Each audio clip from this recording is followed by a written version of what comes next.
Hello दोस्त, मैं चंदन कुमार और आप देख रहे हैं सिविल नॉलेज क्लासेस। आज हम बात करेंगे टाइप्स ऑफ एस्टीमेट। पूरी जानकारी के लिए वीडियो को शुरू से अंत तक देखें और अभी तक आपने मेरा पिछला वीडियो नहीं देखा तो मैं डिस्क्रिप्शन बॉक्स में उसका लिंक दे दूंगा, आप जाके वहां से देख सकते हैं। अगर आप में से कभी भी किसी को घर का अगर नक्शा बनवाना हो तो मेरे से कांटेक्ट कर सकते हैं, मैं डिस्क्रिप्शन बॉक्स में नंबर दे दिया हूँ। अभी हम बात करने वाले हैं टाइप्स ऑफ एस्टीमेट। तो दोस्त, अगर मैं टाइप्स ऑफ एस्टीमेट के बारे में बात करूं तो हमारे दो टाइप्स के एस्टीमेट होते हैं, प्रोक्सीमेट एस्टीमेट और डिटेल एस्टीमेट। मैं प्रोक्सीमेट एस्टीमेट बता चुका हूं, ठीक है, और डिटेल एस्टीमेट के भी बारे में बात करने वाले हैं। मैं बता दूं प्रोक्सीमेट एस्टीमेट क्या होता है। प्रोक्सीमेट एस्टीमेट का मतलब होता है अंदाजा लगाना, और डिटेल एस्टीमेट का मतलब क्या होता है कि जब आपका कंस्ट्रक्शन पूरा हो जाए, पूरा होने के बाद जो भी आपका अमाउंट आता है टोटल, उसको हम बोलते हैं डिटेल एस्टीमेट। अगर मैं प्रोक्सीमेट एस्टीमेट की अगर बात करूं तो प्रोक्सीमेट एस्टीमेट के 4 टाइप्स के एस्टीमेट होते हैं, जिसमें अब सबसे पहला आता है प्लिंथ एरिया एस्टीमेट, दूसरा आता है क्यूबिक कंटेंट एस्टीमेट, तीसरा आता है सर्विस यूनिट एस्टीमेट और चौथा आता है टिपिकल बाय मेथड एस्टीमेट। तो मैं प्रोक्सीमेट एस्टीमेट पूरी तरह से डिटेल में बता चुका हूँ, आप जाके वीडियो देख सकते हैं उसी, जिससे आपको डिटेल एस्टीमेट अच्छी तरह से समझ में आए। अभी हम स्टार्ट करने वाले हैं डिटेल एस्टीमेट। डिटेल एस्टीमेट के अंदर भी 4 टाइप्स के एस्टीमेट होते हैं। सबसे पहला होता है हमारा आइटम रेट एस्टीमेट। दोस्त, इस वीडियो को शुरू से अंत तक देखिएगा क्योंकि एस्टीमेट बहुत ही इम्पोर्टेंट टॉपिक है। अगर आपको एस्टीमेट के बारे में समझ में आ गया तो आपके जो नॉलेज है काफ़ी ज़्यादा इम्प्रूव हो जाएगी। अगर आपको दोनों अगर एस्टीमेट के बारे में अगर पता करना है तो आप मेरा पिछला वीडियो देख सकते हैं, जिससे ये भी वीडियो आपको अच्छी तरह से समझ में आए। अगर मैं बात करूं एस्टीमेट की तो इसके अंदर हमारा आता है सबसे पहला item rate estimate. Item rate estimate क्या होता है दोस्तों, यहाँ पे देखिएगा। अगर हमने मान लिया इसके अंदर हम क्या निकालते हैं, एरिया निकालते हैं, ठीक है ना। देख सकते हैं यहाँ पे लेंथ, ब्रेथ और हाइट। अगर हमने मान लिया कि हमारा कोई एक दीवार है, ठीक है, ये हमारा दीवार है जिसकी ये अभी चुनाई हुई है, ठीक है, हमारा ये अभी दीवार है जिसकी अभी चुनाई हुई है। अगर हमने मान लिया कि इसका जो लेंथ है 5 मीटर है और इसका जो हाइट है 2 मीटर है, 2 मीटर, और जो ये जो दीवार की चुनाई हुई कितने इंच का दीवार है, 9 इंच का है, ठीक है। तो 9 इंच का अगर मैं बात करूं mm के अंदर तो कितना होता है, 0.225 करके कुछ होता है। तो हमें क्या लेना होता है, यहाँ देख सकते हैं। सबसे पहले अगर मैं बात करूं तो सीरियल नंबर, तो सीरियल नंबर हम यहाँ पे क्या लिख सकते हैं, 1 लिख सकते हैं, ठीक है। सीरियल नंबर क्या होता है, जैसे जैसे हमारा टॉपिक बढ़ता है उसको हम serial number 1, serial number 2, serial number 3 देते हैं। उसके बाद मैं बात करूं आइटम एस्टीमेट, ठीक है। आइटम रेट एस्टीमेट का मतलब क्या होता है कि आपका वर्क क्या है। मान लिया हमने वर्क किया, सीमेंट वर्क का निकाल रहे हैं, ठीक है, तो यहाँ पे सीमेंट का लिखूंगा। अगर ब्रिक वर्क कर रहे हैं तो ब्रिक का लिखूंगा। अगर फाउंडेशन वर्क हो रहा है तो यहाँ फाउंडेशन लिखूंगा। तो हमने अभी क्या किया, ब्रिक वर्क, ठीक है, ब्रिक वर्क कर रहे हैं तो यहाँ पे लिख सकते हैं ब्रिक, ठीक है, वर्क। अब क्या लिख सकते हैं, ब्रिक वर्क। उसके बाद हमारा नंबर आता है। नंबर का मतलब क्या होता है, नंबर ऑफ आइटम, यानी कि आपका मान लिया हमारा अभी वॉल की है, ठीक है ना, वॉल की अगर चुनाई की बात कर रहे हैं तो नंबर ऑफ वॉल क्या होगा। अगर मैं फाउंडेशन की बात करूं तो फाउंडेशन, नंबर ऑफ फाउंडेशन क्या होगा। तो मैंने यहाँ पे ले लिया कि नंबर ऑफ वॉल हमारा कितना है, अभी 1 ही ले रहे हैं। उसके बाद हमारा पूछा इसके अंदर लेंथ, तो लेंथ की मैं बात करूं तो 5 मीटर। अगर हाइट की बात करूं तो 2 मीटर, और जो विड्थ की बात करूं तो कितना है, 0.225। ये हमारा क्या है, मीटर के अंदर है, ठीक है ना, मीटर के अंदर है। आप इसको क्या करोगे, मल्टीप्लाई करोगे। मल्टीप्लाई करने के बाद आपका जो भी आए, मैंने यहाँ पे ले लिया 5 क्यूबिक मीटर, ठीक है। जब आप इसको मल्टीप्लाई करोगे तो आपका किस में आएगा, क्यूबिक मीटर के अंदर आएगा। उसके बाद मैं बात करूं कि इसके अंदर हमने क्या निकाला, इसके अंदर हम क्या निकालते हैं, एरिया निकालते हैं कि कितना एरिया वर्क हुआ। अगर प्लास्टर का हो, फाउंडेशन का हो, ठीक है, हम इसके अंदर क्या निकालते हैं, एरिया निकालते हैं। उसके बाद इसी के अंदर हमारा आता है एब्स्ट्रैक्ट एस्टीमेट। इसके अंदर हम क्या फाइंड आउट करते हैं, रेट फाइंड आउट करते हैं। वो देखते हैं कैसे करते हैं। मान लिया होगा सीरियल नंबर की मैं बात करूं तो हमने यहाँ पे ले लिया 1, ठीक है, सीरियल नंबर 1। अगर आइटम एस्टिमेट की बात करूं तो क्या कर रहे हैं, ब्रिक वर्क कर रहे हैं। तो हमने यहां पे ले लिया ब्रिक वर्क। ओके, अगर नंबर ऑफ आइटम की बात करूं तो हमने कितना लिया, नंबर ऑफ आइटम 1।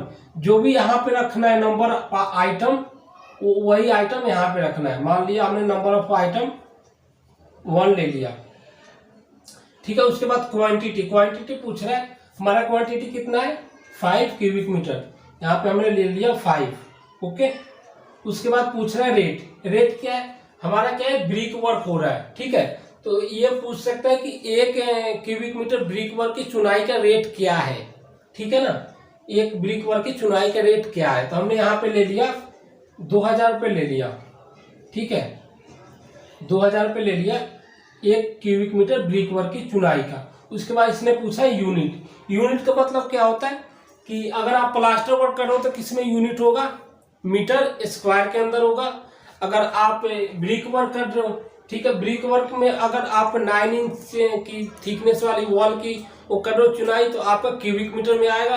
अगर आप स्क्वायर मीटर में करना चाहते हो, जो आपका 4 इंच का दीवार होता है वो स्क्वायर मीटर के अंदर आता है। तो हमने यहाँ पे 9 इंच का दीवार का चुनाई कर रहे, तो ये कितने किस में आएगा, क्यूबिक मीटर में, ठीक है। यानी कि आपका मीटर क्यू लिख सकते हो। उसके बाद इसने पूछा है कोस्ट कैसे निकालोगे। जब आपका पता चल गया कि जो आपका क्वांटिटी है कितनी है 5 क्यूबिक मीटर, ठीक है, 1 क्यूबिक मीटर का रेट इतना है, तो आप इससे मल्टीप्लाई कर दोगे। जब आप मल्टीप्लाई करोगे तो कितना आएगा आपका 10,000 रुपये आपका रेट आ जाएगा, ठीक है। आपका रेट कितना आ जाएगा, 10,000 रुपये आपका रेट आ जाएगा। तो आई होप आपको समझ में आया होगा कि इसमें क्या निकालते, एरिया निकालते हैं। उसके बाद हम एरिया को जब आपका क्वांटिटी निकल जाए, ठीक है, वो आपका प्लास्टर वर्क हो, फाउंडेशन वर्क हो, पीओपी का वर्क हो, जो भी वर्क हो, ठीक है। अगर पीओपी का निकालना चाहते हो तो आप यहाँ पे ब्रेथ नहीं होगा, लेंथ और हाइट होगा, स्क्वायर में आएगा, ठीक है। आपका एरिया निकल गया आएगा, उसके बाद आप रेट निकाल सकते हैं। तो आई होप आपको समझ में आया होगा। उसके बाद हम बात करते हैं इसका नेक्स्ट सप्लीमेंट्री एस्टिमेट। इसका स्क्रीनशॉट आप ले सकते हैं, मैंने पूरी डिटेल में इसको यहाँ पे अभी बयां किया है कि आप कैसे निकाल सकते हैं। इसका एरिया कैसे निकालेंगे, एरिया निकालने के बाद आप इसका क्वांटिटी कैसे निकाल सकते हैं, रेट कैसे निकाल सकते हैं। तो आई होप आपको समझ में आया होगा। हम नेक्स्ट बात करने वाले हैं सप्लीमेंट्री एस्टिमेट।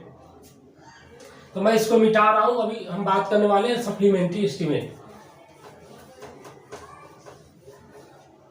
इसके बाद हमारा नेक्स्ट क्या है, सप्लीमेंट्री एस्टिमेट।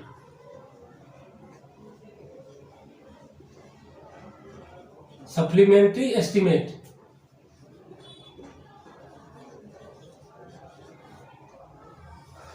अगर मैं सप्लीमेंट्री एस्टिमेट के बारे में बात करूं, सप्लीमेंट्री एस्टिमेट क्या होता है, तो सप्लीमेंट्री एस्टिमेट होता है एडिशनल वर्क, ठीक है ना। एडिशनल वर्क मैं एग्जांपल लूं तो मान लिया कि आपने प्लान कर रखा है कि जो आपका प्लान है कि ऐसे ऐसे घर बनेगा, ठीक है ना, इस एंगल में बनेगा, ठीक है। हमें ऐसे स्टेयर देना है, ठीक है।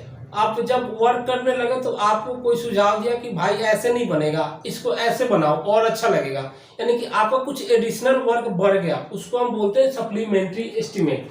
इसको अगर मैं बात करूं कैसे लिख सकते हैं, इसको डेफिनेशन में लिख सकते हैं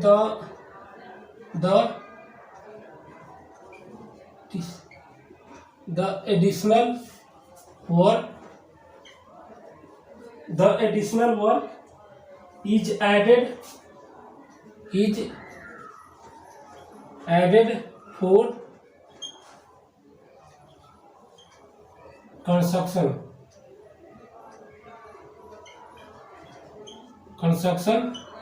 वर्क, ठीक है ना। आप कुछ यानी कि आप कुछ एक्स्ट्रा ऐड कर रहे हो।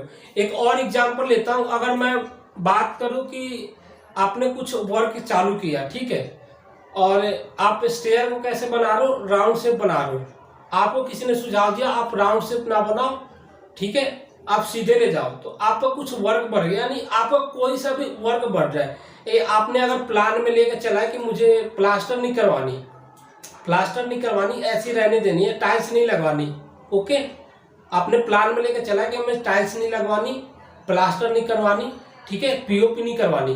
किसी ने बाद में सुझाव दिया कि आप करवा लो, आपका घर और भी अच्छा लगेगा, यानी आप बाद में उसे ऐड करेंगे, उस पीओपी करवाएंगे, टाइल्स लगवाएंगे, प्लास्टर करवाएंगे, तो यार आपका वर्क ऐड हो गया। उसके बाद हम क्या उसको क्या बोलते हैं, सप्लीमेंट्री एस्टीमेट, जो आपने वर्क को ऐड किया, एक्स्ट्रा वर्क, ठीक है ना, एक्स्ट्रा वर्क ऐड किया। यहाँ पे लिख सकते हैं दूसरे पॉइंट में, ऐड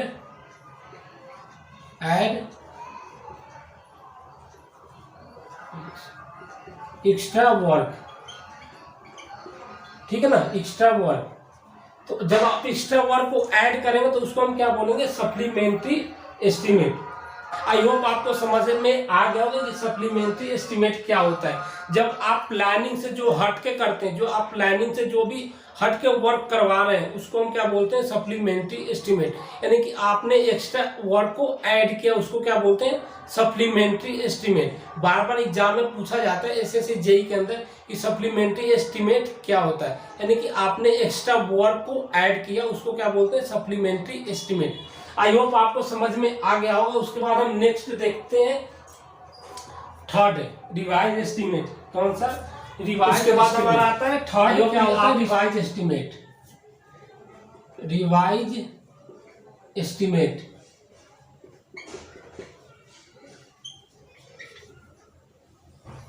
ये क्या होता है, रिवाइज एस्टीमेट क्या होता है, तो देखेंगे यहाँ पे रिवाइज एस्टीमेट के हमारे पास 2 पॉइंट होते हैं। सबसे पहला क्या होता है कि रिवाइज एस्टीमेट क्या होता है, जब आप किसी भी, मान लिया आपने 2 लाख का ठेका लिया, ठीक है ना, 2 लाख का आपने ठेका लिया, कितने को 2 लाख रुपए हो गए ना, 2 लाख आपने ठेका लिया, okay.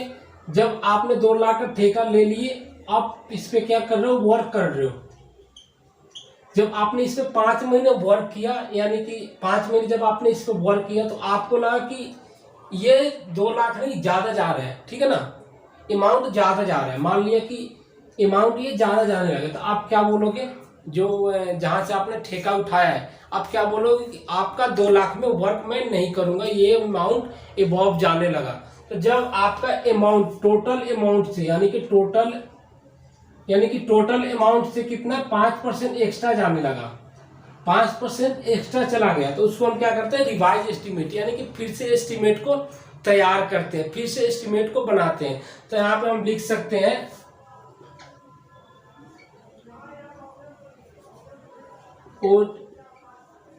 Original section,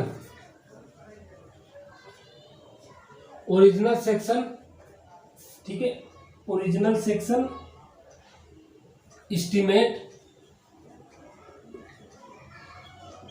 section estimate above 5%। जब आपका ओरिजिनल सेक्शन एस्टीमेट से कितना जाने लगे, 5% जाने लगे, तो आप क्या करोगे, रिवाइज एस्टीमेट करोगे, ठीक है, रिवाइज एस्टीमेट क्या करोगे, रिवाइज एस्टीमेट करोगे आपका। यानी कि आपने 2 लाख में ठेका उठाया, आप वर्क करवा रहे हो, वर्क करवाते आपको मालूम चला कि ये ज्यादा जाने वाला है, 2 लाख से ज्यादा खर्चा बैठने वाला है। जब आपका ओरिजिनल खर्चा से, जो भी आपने 2 लाख में ठेका उठाया, उसका 5% खर्चा एबव जाने लगा, तो आप क्या करोगे, रिवाइज एस्टीमेट करोगे, फिर से एस्टीमेट बनाओगे, ठीक है। तो हम उसको बोलते हैं रिवाइज एस्टीमेट। बार बार ये एग्जाम में पूछा जाता है कि रिवाइज एस्टीमेट क्या होता है। तो इसके अंदर सबसे पहला होता है कि अगर ओरिजिनल सेक्शन से 5% एक्स्ट्रा जाने लगा, तो उसको हम क्या करते हैं, रिवाइज एस्टीमेट करते हैं। उसके बाद हमारा दूसरा पॉइंट आता है, इसी के अंदर दूसरा पॉइंट क्या आता है, एक्सपेंडिचर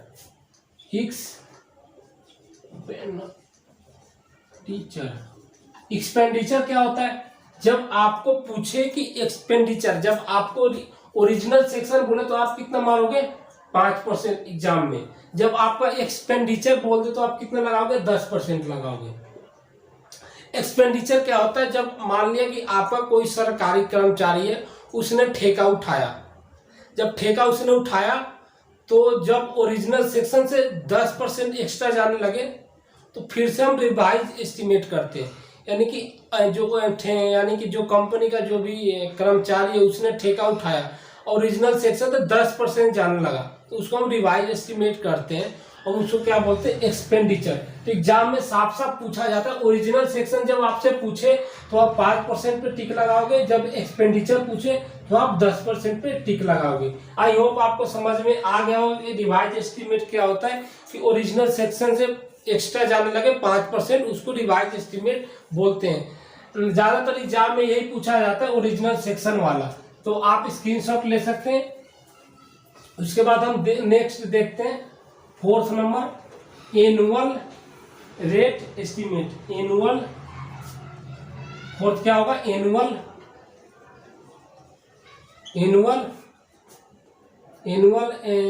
रेट एस्टीमेट, एनुअल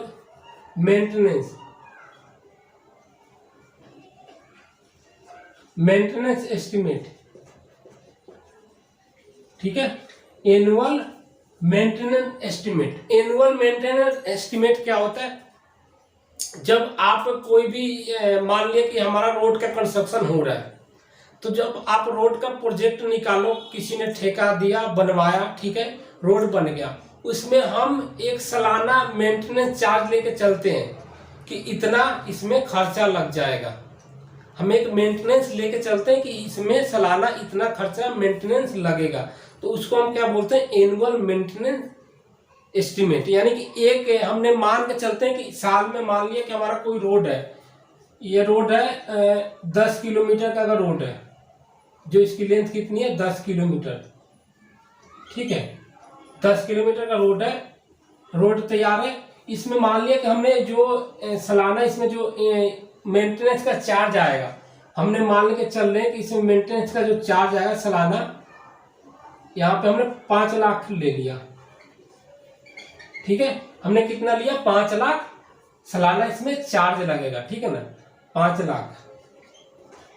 इसको हम क्या बोलते हैं, एनुअल मेंटेनेंस चार्ज। तो आई होप आपको समझ में आ गया होगा डिटेल एस्टीमेट क्या बोलते हैं, डिटेल एस्टीमेट क्या होता है और प्रोक्सीमेट एस्टीमेट में क्या होता है। प्रोक्सीमेट एस्टीमेट के अंदर हम अंदाजा लगाते हैं, मगर डिटेल एस्टीमेट के अंदर जो भी हमारा एस्टीमेट एक्चुअल एस्टीमेट होता है उसी को हम बोलते हैं डिटेल एस्टीमेट। तो आई होप आपको समझ में आया होगा। अगर वीडियो अच्छी लगी, अगर टॉपिक को समझ पाए तो वीडियो को लाइक करें, शेयर करें, और अभी तक आपने मेरे चैनल को सब्सक्राइब नहीं किया तो चैनल को सब्सक्राइब करें।